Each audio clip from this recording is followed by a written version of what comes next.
ও বন্ধুরা, কেমন আছো সবাই? আজকে কিন্তু মঙ্গলবার, তাই দেখো হনুমানজিকে আমি চামেলির তেল জ্বালিয়ে প্রদীপ জ্বালিয়ে আমি এভাবে পুজো দিয়েছি। আর আজকে জানো তো লাড্ডু এনে দিতে পারিনি, কারণ আজকে ঘুম থেকে উঠতে দেরি হয়ে গেছিলো, তার জন্য আমি চকলেট দিয়ে পুজোটা দিয়েছি। তো এতে কি কোনো আমার পাপ হবে? তোমরা প্লিজ আমাকে জানিও, আমি তো ঠিক জানি না। তো আমার যা মন চেয়েছে আমি সেভাবেই দিয়েছি। আর দেখো কি সুন্দর লাগছে ঠাকুর ঘরটা। আমি এভাবেই আমার দিনটা শুরু করলাম। আর এটা আমার হরলিক্স। তো এদিকে ভাত বসে গেছে, আর এদিকে একটা ভাজা আমি নামিয়ে রেখেছি, আর রান্নাগুলো হবে, বাকি রান্নাগুলো। এদিকে হচ্ছে লাউয়ের শুক্তা মুগ ডাল দিয়ে। আর দেখো এটা হচ্ছে জয়দার দোকানের পান। এটা কিন্তু হ্যামিল্টনের বিখ্যাত, খুবই বিখ্যাত। জয়দা গদাইদা দুই দাদার হাতেই কিন্তু ম্যাজিক আছে। যেমন আমাদের মাদারিহাটে আমার বাবার হাতে জাদু আছে, তেমনই।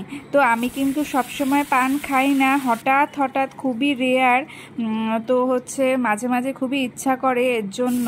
তো দেখো এভাবে কারি পাতা আর কালো সর্ষে শুকনো লঙ্কা ফোড়ন দিয়ে টমেটোটা দিয়ে সাম্বার মশলা দিয়ে আজকে আমি এই সাম্বার ডালটা করেছি। অল্প তেঁতুল আর অল্প মিষ্টি দিয়েছিলাম, দারুণ লেগেছিল খেতে।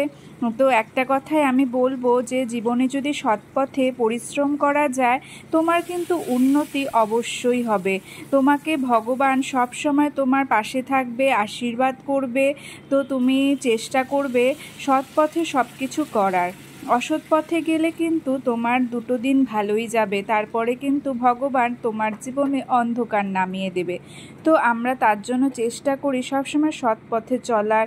আর আমি এটাও লক্ষ্য করেছি, যারা সৎ পথে চলে তাদের কিন্তু অবশ্যই একদিন উন্নতি হবেই।